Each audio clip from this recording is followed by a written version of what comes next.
Hi everyone, Summer here with AstariaSen, and I'm going to do the 54321 tarot tag.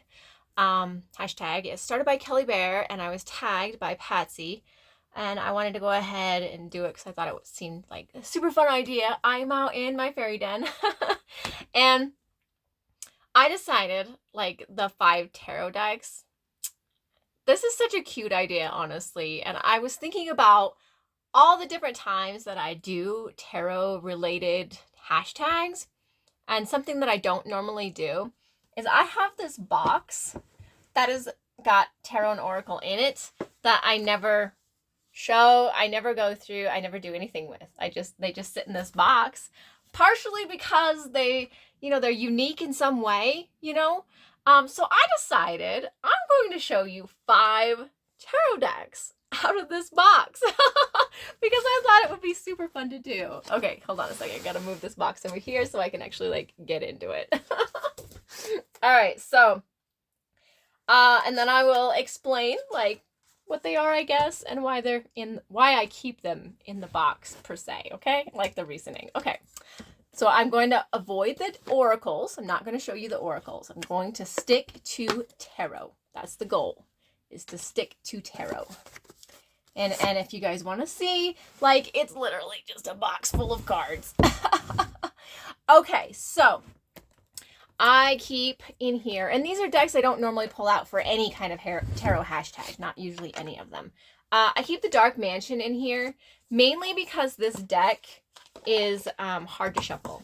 I struggle shuffling it, and it's got the suede style finish, and it's clumpy, and I struggle. So it's in there because I do love the artwork, and eventually I will get some card powder or something so I can actually work with this deck. I love this deck, and I do believe this one is the 2nd edition.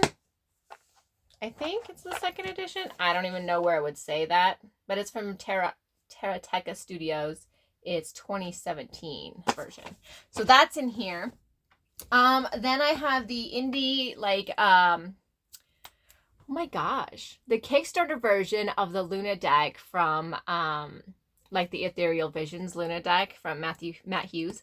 So I have that in here, and this deck is so pretty. And I don't know what the difference is between the mass market version and this one, but this one comes with this little sticker in here, and I just love that. I love the backs. And I like that the cards do this a whole lot, okay? But I don't really know what the difference is between the mass market version of the Luna deck and the Kickstarter version of the Luna deck. There we go. So there's that one. So that's 2. Okay, we got 2 going.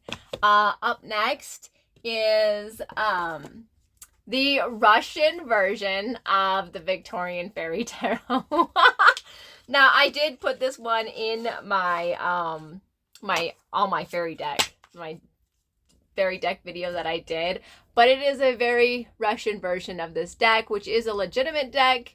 It's just not in the right language, and I really wanted the Victorian Fairy Tarot no matter how I could get it, so I found it in the Russian version, and I didn't do anything with it. It sits in my box because, it's a pretty deck, and I hadn't figured out what I was going to do with it. And originally I was going to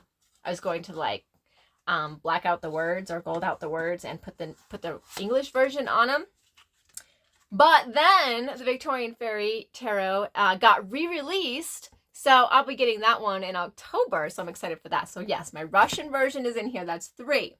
4 is the Embroidered Forest Tarot, which I think is indie. I think I got it off Etsy, if I remember right. It doesn't have, yeah, I got it off the embroideredforest.com. It's a pretty deck. The lady who did it, it's got a little tiny book though, but the lady who did it, she embroidered all of these cards, and look at that. I mean, it shuffles. I mean, it's real pretty shuffle, honestly. And some of the cards have this on it, but it's a pretty deck. She embroidered all of these, and it's one of the decks that most people wouldn't think I would have in my collection, just because it is much more of an animal deck than I normally mess with. But yeah, I have the Embroidered Forest Tarot. I do know that she's done other decks since I got this one, but this is the only one I have from the lady who did it, by Alicia Mag.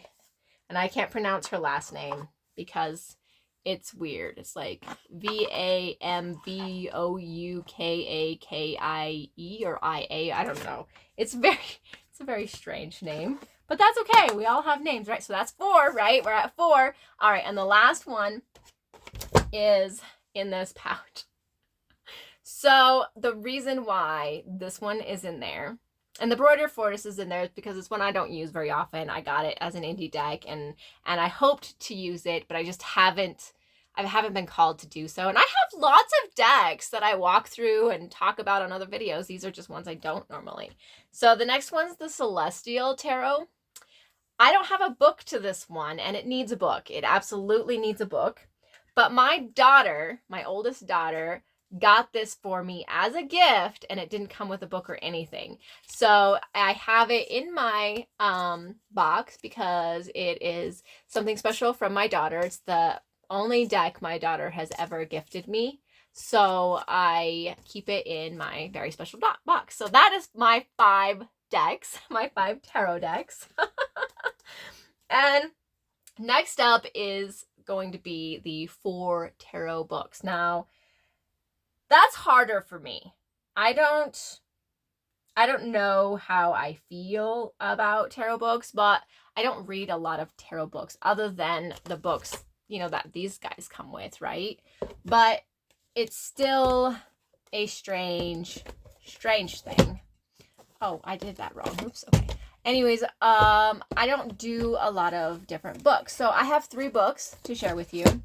And yes, I'm aware that, you know, tarot decks have tarot books in them too, but none of them like stand out or jump out to me other than oracle books, and I'm trying to keep this to tarot. I really am. So I have 3 tarot books to show you, and then I will talk about instead 2 books, 1 book that I'm reading, and a series of tarot books that, if you are interested, you should take a look at. Okay, let's start with the actual tarot books first. These are the only ones I own. So the only tarot book you'll ever need, this actually goes in my tarot bag. I carry this with me everywhere. I reference it often. And then I have the Kitchen Table Tarot. Again, great reference book. I love referencing this book, but it's a little bit bigger than this one, so it's easier to carry the smaller one than the bigger version. And then this one is Mary Kay Greer's 21 Ways to Tarot. I am still currently working through it. It takes a lot of time to do this book, so it's a process, but I do enjoy it. Okay, now, I am also reading the latest Rachel Pollack book, the one with, you know, Walks Through the Soul Forest. And so far, I'm only a few chapters into that, but I know that one's tarot related, so, and most people do have that one. And then the series, the tarot series, that I think anybody who is interested in young adult and tarot, and or maybe new adult and tarot, I'm not really quite sure, because I don't read a lot of young adult, new adult. I read very adult books, very adult and spicy books. And I can't bring myself to read a lot of young adult books. So I know you would think with all my fairy books, right? And that's little kid books, right? Not just like teen books. The teen angsty thing just doesn't do it for me. Sorry. Anyways, my favorite author, Kresley Cole, actually has a whole series dedicated to tarot. Like, her characters are tarot. And the very first book in it is The Poison Princess. Now, I know that each character in the book is based off a different tarot character somehow. I haven't read it personally, but she is my favorite author, like absolutely favorite author. If I was going to read a young adult series, it would totally be hers, like totally. But since I don't, and I can't bring myself to really get into the under 18, slightly 18, a little over 18 spiciness, which doesn't work for me. I'm very much into her other series, the Mortals After Dark, which is spicy, very adult, romance, paranormal. But I do know that her young adult series is, I mean, so many people really love it, really enjoy it. So look up Kresley Cole, look up The Poison Princess, because that is the first book in the series, and the series is complete. So you can buy all of them and have them and read all of them at once. So there are my 4 books, okay? I guess that would be 5 books technically. Oops. Well, I guess it would be 4 books and a series. I don't know. Let's go with it. Okay, let's go with it. Okay, three spreads. Okay, I don't do a lot of spreads. The main spreads I work with is a daily draw. I enjoy a daily draw, and then I like 3 card spreads for doing different kinds of daily interactions, weekly interactions, anything like that. And then I like to do 5 card spreads for my personal kind of tarot readings, that, or if I'm going to like tarot practice in town, I'll often do like a 5 card spread. Otherwise, there's nothing very specific about the questions or anything that I would ask. I mean, other than a daily tarot, what's my energy? If it's a 3 card spread, it's often like simple things like what does the universe have to tell me today, those kinds of things. And if it's a 5 card spread, it's usually like a very specific question. Oftentimes, you know, how can I take care of myself this week or this month or something like that. And if it's other people, they're obviously usually always asking me about romance related questions in my 5 card spreads. So that's the only spreads that I really do. I want to do more of the higher card spreads, like the 9s and the 7s, maybe even try the Celtic Cross at some point, but I am not there yet. Totally not ready for that. All right. 2 tarot habits or paraphernalia. Tarot habits. I just pull cards regularly. I think that's going to be a lot of people's tarot habits. And as far as paraphernalia goes, I like the Spirit's Quartz crystal. Like when I'm doing my own personal stuff, I enjoy having the Spirit Quartz crystals with me because they're so sparkly, and I like that they kind of look like glitter, and they're really fairy related, and I like it. And that's why I have those. All right, 1. 1 is either advice or a card you wish you could embody fully, and why. So I'm going to go with a card I would like to embody fully, and that is the Star card for me. The Star card, I try daily to embody the Star card because it's all about hope, and it's about, you know, all that stuff that happens after all the chaos and the tower and all that stuff. So I try to embody the Star card every single day. I'm always looking for the positives in my world because that's what I feel like my life is about. My life is not here for all the negative stuff that happens. I mean, it's a natural part of the process. You got to have the negative to have the positive. Completely understand that.